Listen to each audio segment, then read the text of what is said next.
अ, आज हे अशासकीय विधेयक आलेलं आहे. मला वाटतं फार महत्त्वाचं आहे, कारण मुंबईच्या ओपन स्पेसेसवर आहे. अनेकदा आता आमदार म्हणून हाच प्रश्न पडतो, की हे जे सगळे सन्मानित सदस्य इथे अशासकीय विधेयकं आणतात, सरकार आम्हाला मागे घ्यायला लावतं, मग पुढेचं काय होतं हा एक प्रश्न असतो. मागच्याच अधिवेशनात सन्मान्य सदस्य अमित साटमजींनी देखील एक चांगलं विधेयक आणलं होतं, फ्युचर जनरेशनचं.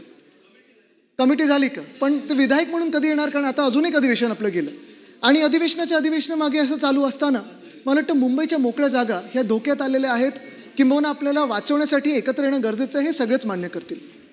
अनेक विषय इथे येऊ शकतात चर्चेला. मला वाटतं हे जेव्हा पुन्हा एकदा शासन हे विधेयक म्हणून आणेल आणि शासकीय विधेयक म्हणून आणेल, त्याच्यात 2-3 गोष्टी बघण्यासारख्या आहेत आणि फार महत्त्वाच्या आहेत. पहिली गोष्ट म्हणजे जी मोकळी मैदानं आहेत, मोकळे ग्राउंड्स आहेत, ही मातीचीच राहिली पाहिजेत. जेव्हा आपण त्याला आरजी किंवा पीजी म्हणून स्पेसिफाय करतो, अनेकदा आपण पाहतो, आत्ता आपण मरीन ड्राईव्हवरनं जरी आलात तरी सगळे जिमखान्यांना छोटे छोटे टर्फ सुरू होतात. मग ते छोटे टर्फ मोठे टर्फ व्हायला लागतात, मोठे टर्फच्या तिथे स्टेज यायला लागतो. हे कुठेतरी थांबलं पाहिजे आणि मातीचं मैदान हे मातीचंच राहिलं पाहिजे. आरजी किंवा पीजी प्लॉट हे मातीचंच झालं पाहिजे, राहिलं पाहिजे. मला वाटतं हे फार महत्त्वाचं आहे.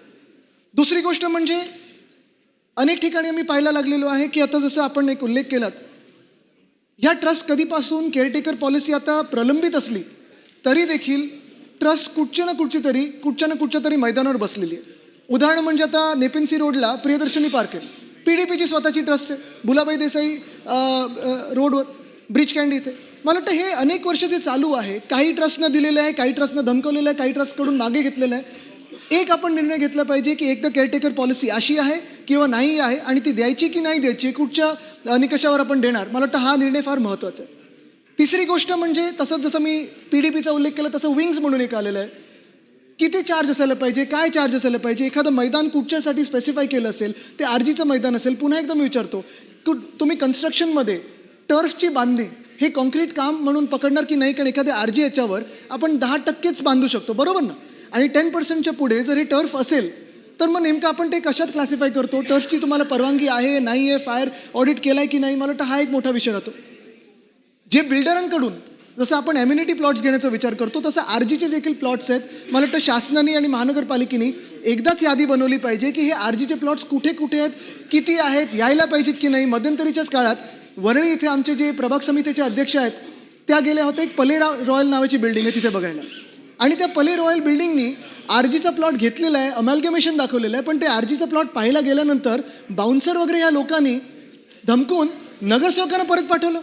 नगरसेवकांना परत पाठवण्याची हिंमत, ताकद ही कुठचे बाउन्सर करू शकतात का? कुठचा एखादा बिल्डर करू शकतो का?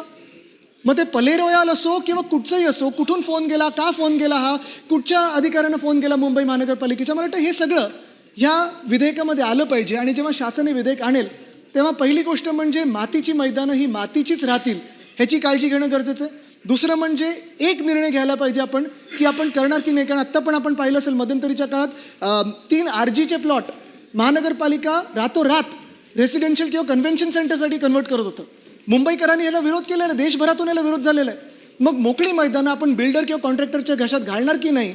आणि मी कोणावर आरोप नाही लावते, मी पॉलिसी म्हणून विचार करतोय आणि विचारतोय की ह्याच्यावर आपण निर्णय होणं गरजेचं आहे. आणि तिसरी गोष्ट म्हणजे जिथे जिथे कन्स्ट्रक्शन होतं, जिथे जिथे बिल्डर्स आहेत, कॉन्ट्रॅक्टर्स आहेत, त्यांच्याकडून एम्युनिटी किंवा आरजीचे प्लॉट्स असतील, पीजीचे प्लॉट्स असतील, ते प्राईम जमिनीवर रस्ता फेसिंग, रोड फेसिंग हे वेळेत आले पाहिजेत, बिल्डिंग पूर्ण होण्याच्या आधी आले पाहिजेत. मला वाटतं हे देखील या विधेयकात आलं पाहिजे. धन्यवाद.